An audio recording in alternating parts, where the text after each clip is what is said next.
दोस्तों, आज हम आपको उन लोगों के बारे में बताने जा रहे हैं जो हमारी खुशियों में बिन बुलाए शामिल हो जाते हैं, जिनके आशीर्वाद से बदल जाती है लोगों की किस्मत। वैसे तो आप समझ ही गए होंगे कि हम किन्नरों की बात कर रहे हैं, जिन्हें आज के समय ना जाने कितने नामों किन्नर, हिजड़ा और छक्का से बुलाया जाता है। लेकिन दोस्तों, क्या आप जानते हैं कि रात के समय किन्नरों का अंतिम संस्कार क्यों किया जाता है और आखिर क्यों शोक मनाने की बजाय मनाया जाता है जश्न? आइए जानते हैं आज की इस वीडियो में किन्नर से जुड़ी उन बातों के बारे में। दोस्तों, किन्नर ना तो मर्द होते हैं और ना ही नारी। ये एक ऐसे समुदाय के लोग होते हैं जिसका जिक्र ग्रंथों में भी पाया जाता है। वो हमारी हर खुशी में शामिल होते हैं और माना जाता है कि इनकी दुआओं से बहुत असर होता है और इनकी बद्दुआएं कभी नहीं लेनी चाहिए।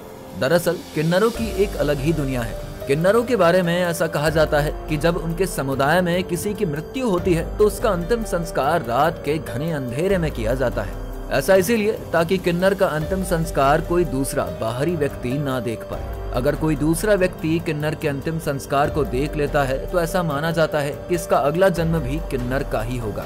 इसीलिए किन्नर समुदाय के लोग जब किसी किन्नर का अंतिम संस्कार करते हैं ना, तो घने अंधेरे में करते हैं ताकि उनका शव कोई दूसरा व्यक्ति देख ना पाए। इसके साथ ही हम आपको बता दें कि किन्नर की शव यात्रा से पहले उसको जूते या चप्पलों से पीटा जाता है। इसके बाद बाकी किन्नर मरे हुए किन्नर के लिए अरावन देवता को धन्यवाद देते हैं और कहते हैं कि अगले जन्म में ये किन्नर बनकर पैदा ना हो। और जब कोई किन्नर मरता है तो उसके शव पर लोग मातम मनाने की बजाय जश्न मनाते हैं, क्योंकि ऐसा कहा जाता है कि किन्नर की जिंदगी शुरू से ही आखिरी तक दुखों से भरी रहती है और जब वो अपनी दुनिया को छोड़कर जाता है तब बाकी किन्नर जश्न मनाते हैं। इसके अलावा आप सभी को बता दें कि किन्नर की दुआएं और बद्दुआएं दोनों ही बहुत ही असरदार होती हैं। अगर किन्नर किसी को दुआएं देती हैं तो उसकी बुरी किस्मत बदल जाती है। वहीं अगर कोई किन्नर किसी इंसान को बद्दुआ देती है तो उसकी बनी बनाई किस्मत भी बिगड़ जाती है, क्योंकि हम सभी जानते हैं कि इनका जीवन शुरू से ही दुखों से भरा रहता है, जिसकी वजह से इनकी बद्दुआ बहुत ही जल्द असर करने लगती है। आपको जानकर हैरानी होगी, लेकिन ये सच है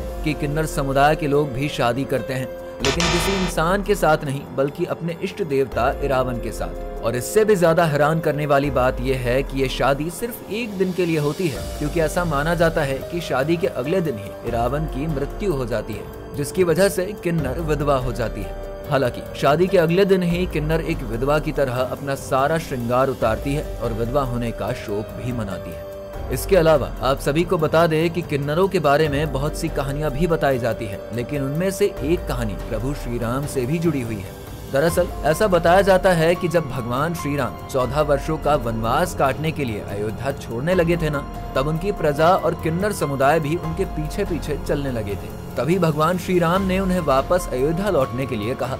उसके बाद जब रावण का वध करके और 14 साल का वनवास काट के भगवान श्री राम अयोध्या वापस लौटे तो उन्होंने देखा कि बाकी लोग तो चले गए थे, लेकिन किन्नर वहीं पर उनका इंतजार कर रहे थे। उनकी भक्ति को देखकर भगवान श्री राम काफी ज्यादा प्रसन्न हुए और किन्नरों को वरदान दिया कि किन्नर के द्वारा दिया गया आशीर्वाद हमेशा सफल रहेगा।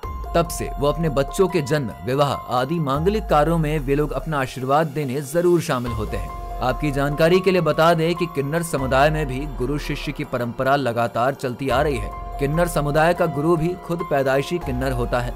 मान्यता है कि किन्नर के गुरु को इस बात का आभास हो जाता है कि उसके कौन कौन से शिष्य की मौत कब होगी। वैसे दोस्तों, अगर आपको किन्नर समुदाय से जुड़ी और भी कई रोचक तथ्य मालूम है तो हमें कमेंट सेक्शन में जरूर बताएं। वीडियो पसंद आई हो तो इसे लाइक और शेयर करके हमारे चैनल धर्म मिस्ट्री को सब्सक्राइब करें।